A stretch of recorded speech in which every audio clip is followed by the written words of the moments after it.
In this video, we're going to take a look at some of the key terms in economics in general and discuss how they will relate to sports economics. These are terms that you should have learned up to this point, but it's just a little bit of a refresher, and they're also terms and concepts that we'll be using throughout this course. So first, industrial organization. Industrial organization is the study of firm strategy, including profit maximization, self-interest versus social interest, and response to regulations. Now, sports franchises, at least in the United States and in most countries, are businesses. So you have the overall league, which is the kind of overall governing body of those franchises, but then you have the individual franchises or teams.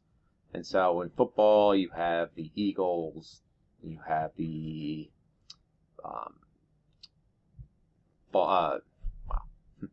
you have the Miami Dolphins, you have Pittsburgh Steelers, Dallas Cowboys, New York Giants, New York Jets, so forth. Okay, and those are businesses. Now, kind of the difference is, while individual firms, if you look outside of sports, will make decisions based on their overall, or on their profits, it's a little bit different in sports because the individual teams will make a lot of these decisions, but under the guidance of the overall leagues. And so there are restrictions that the league puts in place as far as pricing and so forth.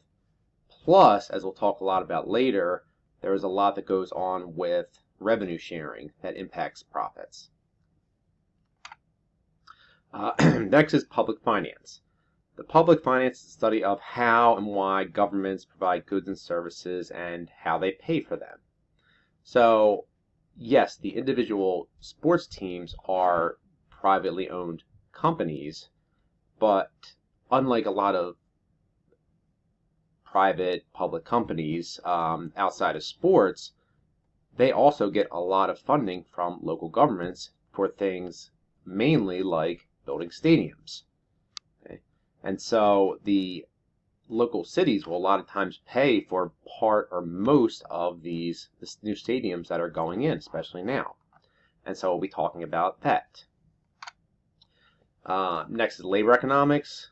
Labor economics is analysis of how markets determine employment level and pay, okay, on a basic level.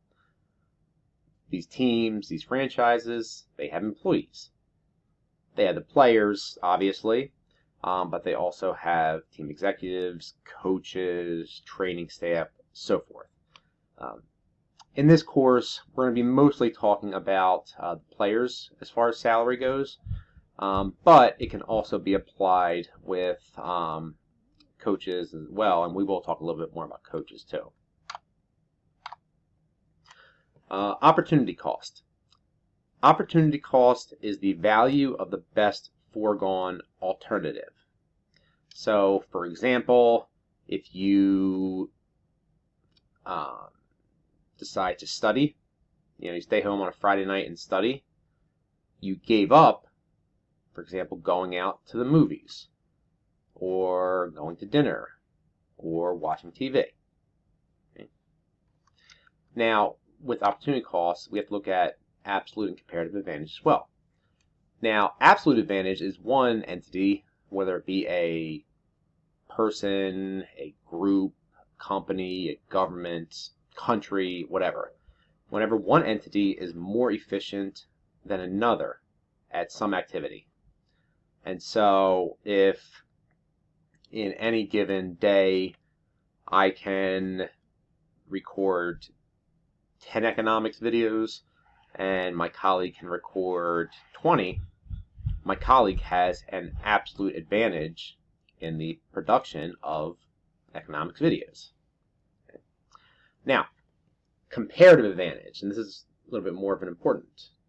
Comparative advantage is when one entity can perform an activity at a lower opportunity cost, so they have to give up less. Right? So, for example, let's say that for every video, so in 1 hour, I can either produce one economics video or write one economics chapter in a book. Okay? Whereas my colleague in 1 hour can produce two, but only produce one, but only produce one economic chapter. Right? So for every one video that my colleague does, he only has to give up half of a chapter, whereas I have to give up a full chapter for every video I produce. And so because of that, because my colleague can produce while at a lower opportunity cost, they are able to, they have a comparative advantage over me. So how does that apply to sports and sports economics? There's a measure in sports which is relatively recent called wins above replacement, or just WAR. WAR is a measure of how many more wins a player's worth than a replacement level player at the same position. Okay? So, for example, Bryce Harper, who won the 2021 National League Most Valuable Player Award. Okay? What WAR measures is how many additional wins the Phillies got that year than they would have if they would have played whoever was on the bench and was not an everyday starter that would have played had Bryce Harper not been on the team. Okay? And so we can look at this. So let's look at that now.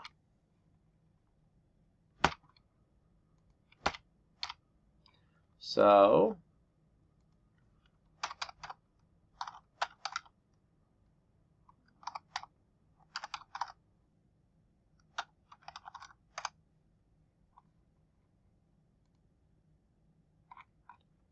we do Bryce Harper.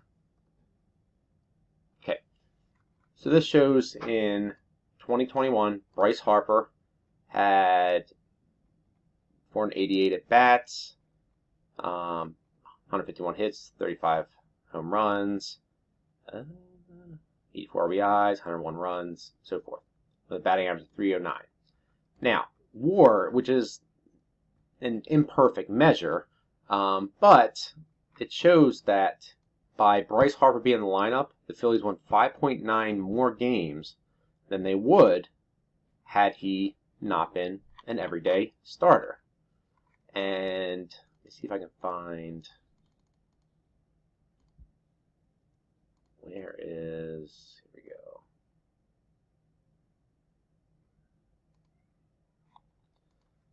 Uh, 2021 MLB or baseball reference.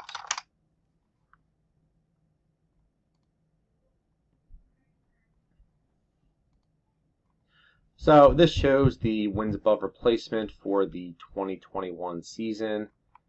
Shohei Ohtani, which I'll talk about in a second, had the most at 9.1. Zach Wheeler, and then others, which a lot of them are pitchers, some are batters though. Okay. So let's pull this back up here. So let's talk about both Babe Ruth and Shohei Ohtani. So why is comparative advantage important?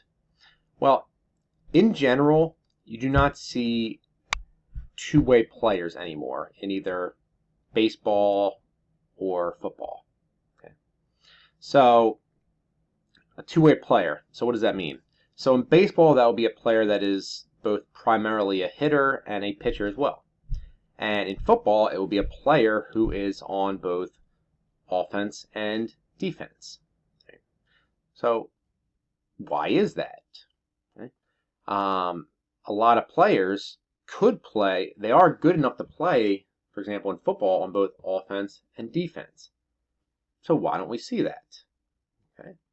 For example, a lot of the best National Football League cornerbacks who play in the secondary would probably be able to be at least decent offensive running backs or offensive wide receivers.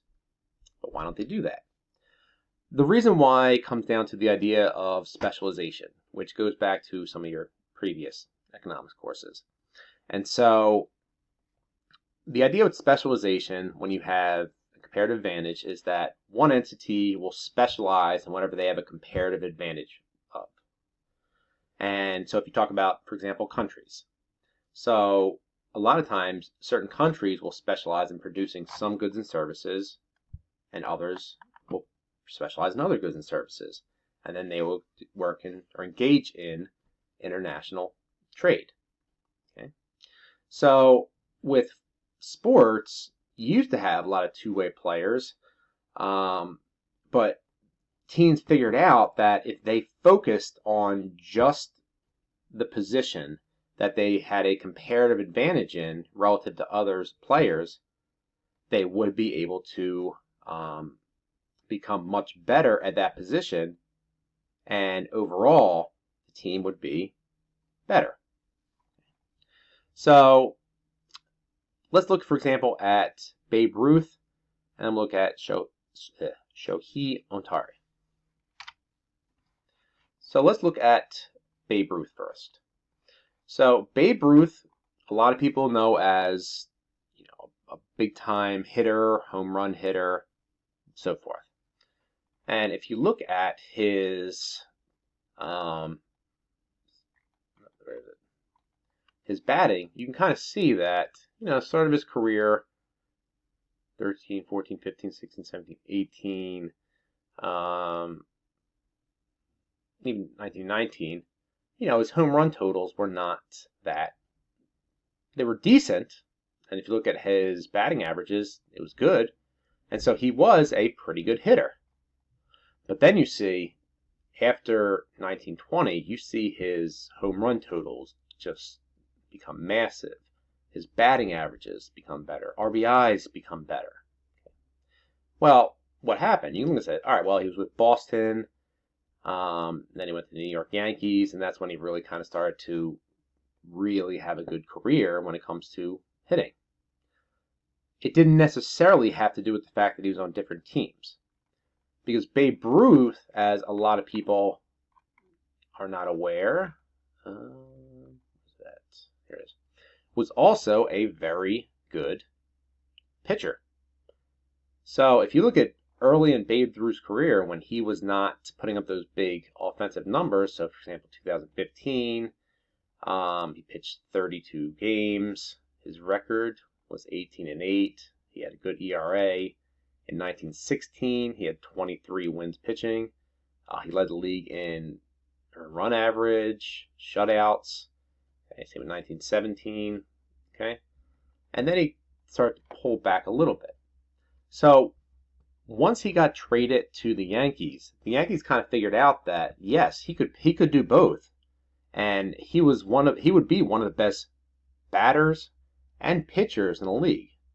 But what they decided to do was have him focus on what he was comparatively good at, which, as hopefully is obvious now, was hitting. And so what you see was, yes, he did pitch a little bit after in 1920 and 21, but it was very, very rare. Okay?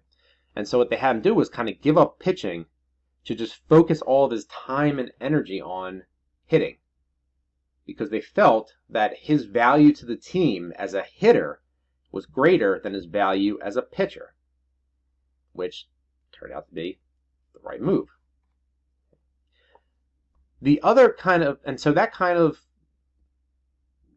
it was in the 1920s, 30s that you would kind of see fewer and fewer two-way players.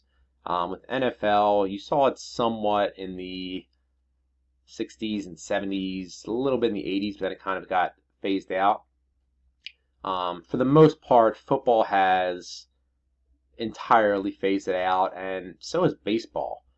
The one exception now is Shohei Ohtani, which is really a fascinating thing to look at, because Shohei Ohtani, who played years in the Japanese baseball system, came to the United States, plays for Major League now, plays for the Angels, and he is still pulling it off as a good hitter and pitcher. And so if you look at his pitching, You know, 2018 when he won the Rookie of the Year, he came in. He pitched in 10 games, not too many. But he had a decent. He was 4-2 with a 3.31 ERA. Okay, not a bad as a pitcher. I believe he had injuries in 2019 and 2020 was a little bit of a weird year. That was the pandemic year with the bubble. No, they didn't have the bubble, but they had the teams on a shortened season, whatnot. But then 2021, he came back strong, both in pitching and hitting. And so in 2021, he started 23 games, was 9-2 with a 3.18 ERA, which is not great, but it's pretty good. And if you look at his hitting was also very, very good. And so in 2021, when he was an All-Star and he ended up being the American League MVP, he had, let's see, 257 batting average, 46 home runs, which was one of the tops in baseball, 100 RBIs, good on base percentage, so forth. And so what will be interesting to see with Ohtani is what happens going forward. Now, it would seem that his better value is with hitting. So let me see if I can see where is his wins above replacement. So his wins above replacement for batting was 4.9 wins, and for hitting, it was 4.1. And so it's pretty close. And it will be interesting to see if they kind of keep going in that way, or if they have him focus more on his batting. Now, another thing to keep in mind is that, you know, value to a team can change based off of that team's needs. If they had, you know, if the Angels had 4, you know, top 10 Major League Baseball starters, then they could have him focus more on hitting. If they had the best offensive team in baseball, they have him focus on pitching. But right now, they're kind of in the middle there, and they can have him focus on both and still have it make sense. But at some point, he's probably going to have to focus on that. So anyway, so that is some of the key terms that we look at in sports economics.